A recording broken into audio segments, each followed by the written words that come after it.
Quick Goal, the official goal of soccer, presents Quick Chat, a quick-hitting interview series with some of the top people from around the soccer world. We discover how coaches got to their position and advice they give to a younger self. Welcome to Quick Chat.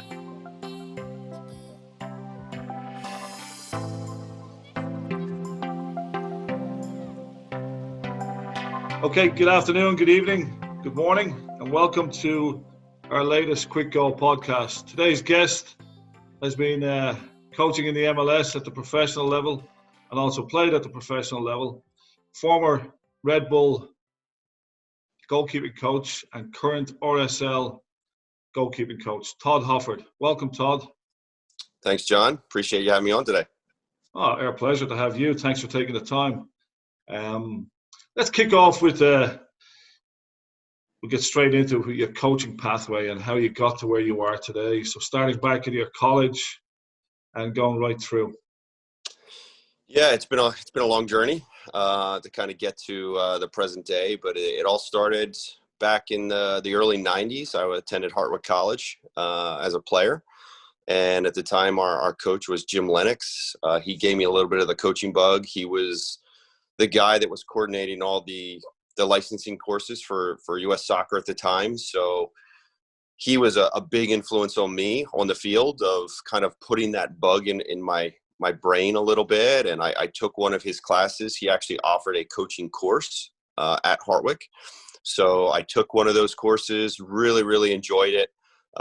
Then during the summer times, I was, doing the camp circuit through actually, I got my start with a gentleman you also know, Skip Roderick, the head coach at Elizabethtown College. Did all his camps, I think all 4 years of my summer, as well as a bunch of others. And that kind of, kept fueling my coaching bug a little bit. And started my own camps actually during that time, in my hometown. Obviously I was a goalkeeper, so I put together some goalkeeping camps in my hometown. That really kind of fueled my coaching bug. And then I continued to play at the professional level for about 8-9 years. And during that time, I was coaching at a variety of different colleges, depending on what city I was in, and just kept growing and just kept enjoying it more and more. My camp business got bigger and bigger and bigger, and I just kept enjoying that. And then the opportunity came after I was done to get into the MLS. And I coached at the New York Red Bull for a few years. After that, through a couple of acquaintances I had through the years, I was asked to join the U.S. Youth National Team staff. So I did that for several years as well, while also continuing to coach in the college game. And obviously did a lot of youth coaching, in between with clubs, with head coaching of some teams or director of coaching, that kind of thing with some of the youth clubs. And then I really enjoyed my time with youth national teams, because obviously you're dealing with the best of the best, across the country with a variety of different age groups. So I was doing anything from the U14s to the U20s on the goalkeeping side. And then several years ago, about four or 5 years ago, I had the opportunity to get back into the MLS at Real Salt Lake. So I kind of made the jump back, moved my family across country to Salt Lake City, Utah, that's where I currently am, currently coaching. So, and still have my camps, 26, 27 years, whatever it is now. So I still have that opportunity to teach the younger age groups, which I really enjoy, because that's a totally different beast in the pro game. Excellent. So just go back to Jim Lennox real quick. Is there any coaching points that you learned with him that you continue to have to this day? Oh, I think probably the biggest thing I learned with him was just patience as a coach. Patience and trying to figure out, okay, this is the players that we have. How can we best utilize the players we have to play a system? That's probably the biggest thing that I had. And there's a lot of patience that goes into that. He would always, talk about, you can't, put a square peg in a round hole. If you want to play a certain system, you have to have the players to play that system, or it's going to fail probably miserably. So that's probably the biggest piece that I learned from him. Obviously Skip as well, that you mentioned, who I'm good friends with and done those camps along with you.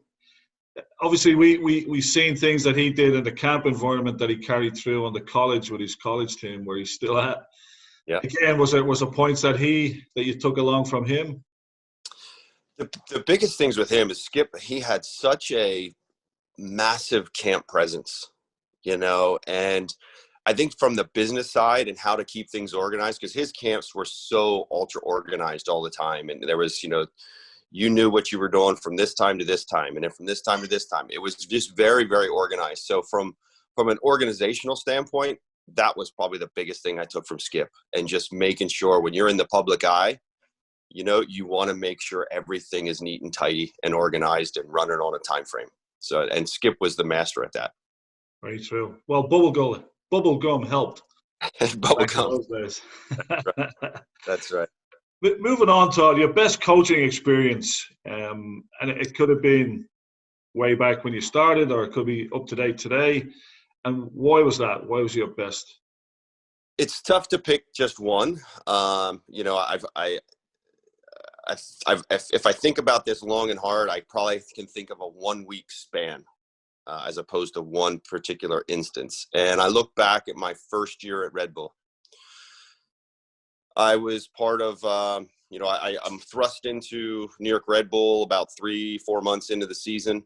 And about a month or so after I arrive, I was asked to be part of the MLS All-Star team staff.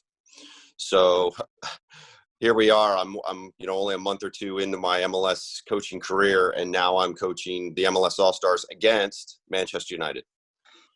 So that in itself was an incredible experience. Packed house, Red Bull Arena, in the stadium that I'm currently coaching in against, one of the biggest clubs in the world. Literally the next morning, I'm on a flight to Arsenal, to London, England. So Red Bull was part of the Emirates Cup at that time. So on a Tuesday night, I'm coaching MLS All-Stars against Manchester United. Saturday and Sunday, I'm coaching New York Red Bull against Paris Saint-Germain, and on the Saturday, and on the Sunday, Arsenal. So for me, that was that. I don't know if there's a week that I'm going to be able to replicate that, unless somehow I go into the Premiership or something like that, or coach in a World Cup. But for me, at this point of my career, that was a 1 week span that was just, once in a lifetime experience. I see you dropping a little hint there to all the Premiership clubs that you have experience in the Premiership. Yeah, that'd be nice. I wish I had the opportunity to coach a couple against the Premiership clubs, but boy, that would be I think another dream, to coach in the Premiership. But that's a completely different beast than where I'm at the moment. Absolutely. Moving on then to your most challenging experience, or several if you have more than one, and what did you learn from those experiences? Again, it's tough to pick just one. I mean, I think anytime you have a conversation that's a difficult conversation, where maybe it's a player that you're going to be sitting, they're not going to be participating in, or they got cut from the team, or whatever. Those difficult conversations are always the most difficult things. For me, if I look back in one instance, there was a player that I had years ago that, from a physical standpoint, we could tell there was something going on. At the time, we didn't really know. As we really started to monitor, we figured out that this particular individual had an eating disorder. And soccer kind of went by the wayside, and it was all about health, and it was all about their life, and trying to figure out, okay, what exactly is going on, with this particular individual. And that was a difficult conversation, because it was something that person didn't believe at the time, that there was an issue. So it was a matter of intervening, figuring out what was going on, convincing them that we needed to get them some help. And again, it was outside of soccer. It was an individual, and it was a human element. And for me, that was something that I really took from that is, yes, soccer's great. That's kind of the catalyst that we use our experiences in. But at the end of the day, we're all humans, and we want to try to treat each other accordingly. So there has to be that human element at some point, and it's not just soccer, and I'm a coach and you're a player. We're individuals, and I'm helping to guide you, and I want to make sure that I'm doing the right things for you as an individual. Excellent. You've coached a number of players, both female and male, over the years. Who would you say, and it could be a couple of players that you've coached, who would you say was the most promising and the one that you felt would make it to the next level? And you don't, it's not necessarily, you don't have to give names if you don't want to, or you can give the names, obviously. Well, I'll actually use one, that I'm actually working with right now. I think he's probably the best example that has so much promise, but at the end of the day, we really don't know. David Ochoa. We've got a 19-year-old goalkeeper at RSL at the moment. He's been with the youth national teams his entire career, from 14s all the way up, played in the U20 World Cup. He's currently part of the Olympic team, the U23s, and he has a really, really promising future, but at the end of the day, we don't know. We don't know what the future lies for him. If he continues on his path and he continues to grow, the sky's the limit for this kid. I know he's been, in conversation with the full men's national team here with the U.S. But that's one that, for me, it's a challenge, because I want the best for this kid, and I want to do everything I possibly can to nurture him and to make sure that he is climbing the ladder so he has these opportunities down the road. So I think David's probably one that I've worked with that has the most promise. But again, he's got the ability, he's got the talent, he's got the potential. How's he going to harness that potential, and how's he going to continue to progress? Because at the end of the day, it's not what I can give him, it's what he's going to put into it. And he's got to be the one that's going to take the bull by the horn, so to speak, and do the work day in and day out to achieve his dreams. So would you say that's a mindset that has to be acquired or has to be developed over time? I think it's definitely a mindset. I think if you look at any player that has played at the highest level, they all have a particular mindset that they are going to do whatever it takes to be the best. I just listened to a thing with Roy Keane the other day, and he was, talking about there was never a coach that had to motivate him to be a better player. It came from within. So that's something that I believe in. If you're missing that attribute, probably going to be that one piece that's going to limit you and the level that you're going to play. Somebody like that Roy Keane, that Thierry Henry, who I've had the fortune to kind of be around, they're the players that they're not going to take no for an answer. They're going to be the ones that are always going to be on the training field. David shows little pieces of that from time to time.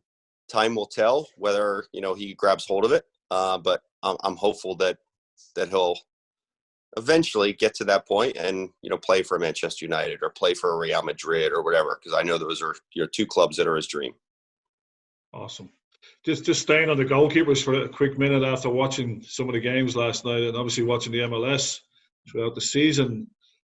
Probably in the current talking is Tim Melia for Sporting Kansas City last night. And It was amazing because I've seen him firsthand in training, and he is a top pro. And then you have Andre Blake at Philadelphia Union. When you're coaching with RSL and you see these guys in opposition against you, do you look at them and say, wow, these guys are top of the game? Or what's your take on those guys? I think they're both class goalkeepers, and especially look at somebody like Tim Melia. He is not your prototypical 6'4" goalkeeper that a lot of people, are dreaming about. He's the one that I look at somebody like him. He maximizes every ounce of his physical ability, and he is very, very difficult to beat. Andre Blake, totally different type of goalkeeper.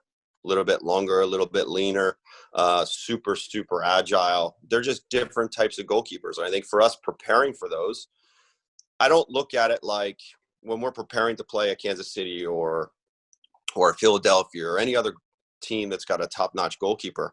I'm not scared of that goalkeeper. They all have weaknesses. They all have things that maybe they don't do as well. And it's kind of my job to figure out, okay, what are some of those weaknesses and how can we kind of play to those weaknesses? So that's something that, it's always going to be difficult to do because they are two of the top goalkeepers in the entire league, and anytime you're playing against a top goalkeeper, it's going to be difficult. It doesn't matter. In a pro game, they're always going to be top goalkeepers. So, but the two of them, I think are very, very good. It's enjoyable watching a Tim Melia. I've always been a proponent of, you don't have to be 6'4". As long as you play like you're 6'4", I don't care if you're 5'8". So you've got to have that ability. And I think Tim Melia last night proved he played like he was 6'4" last night. He's labeled as 6'1". I'm not sure if he's exactly 6'1". He's 6. Yeah. But class goalkeeper and powerful, very, very powerful. Yeah, like I say, he's been fantastic for them over the years. And people say, why is he not in the national team? But that's another day's work. Yeah. During your training, obviously you use a lot of equipment and your go-to items in training. Is it effective for the players, for the goalkeepers especially, to have those pieces of equipment that you put in front of them and that you use with them on a daily basis? 100%. Yeah, I mean, I like my toys. I'm a toy guy. I love to have different little toys. I love the dummies, the Kwik doll, the tom-toms. I love using those, whether they've got to get in and around them, whether they got to deal with a cross and they're representing bodies, whether they're just from a visual standpoint, they're nuisances. I'm a big one of the visual aspect, so I like to put things in front of them. So it's not just this blank canvas, because that's not what real is. There's always moving bodies in and around our goal mouth. So I like to have different things that they've got to be able to visually kind of look in and around, that kind of thing. I love the flats, the little round flats or the long flats. We use a lot of the little mini hurdles. The speed ladders, I really love all the different toys that we can have. The kickboards, we use the little kickbacks as well for some rebounding, the little flat kickboards. So yeah, I love the toys. I love to bring them out. I know our goalkeepers really enjoy them as well. And it just adds to the training environment. It adds to the realism, so to speak, of trying to recreate what's going to happen on a game day. Gotcha. Advice for a younger Todd Hoffard, what would you say, or what would you tell yourself? Oh, man, two things right off the top of my head. One, I wish I would have been a referee. Because I think I would have had a much better appreciation for referees and what they go through. Plus, just to learn the rules, a little bit better. I definitely think my growth as a coach would have been enhanced if I would have been a referee for many, many years as a youth. Outside of that, the second thing, I would have definitely loved to get as many licenses as I possibly could at a younger age. I didn't start getting my license until I was about 30 years old, when I was finished my playing career. I wish I would have, while I was in college, get some of the lower level ones and kind of progress from there. Those are the two things that I really wish I would have done a little bit better job at. That if I could go back in time, I would definitely say, look, get those two things done. So just to finish out then, what else is going on in your life in regards to soccer and apart from RSL? Just my camp and clinic business that I run. It's one-on-one goalkeeping. So that's the number one goalkeeping.com. I write for the last 27 years. I've been running camps, clinics, different events around the country and a couple other, countries in the world. So that kind of keeps me busy during my downtime. And it also, allows me to get, hands-on with, a lot of goalkeepers and develop them. And I miss that teaching element that I don't get in the MLS, coaching the pro goalkeepers. So, unfortunately with COVID, it's kind of been shut down at the moment, but hopefully that'll resurface and the camps and clinics will be up and running sometime very, very soon. Excellent.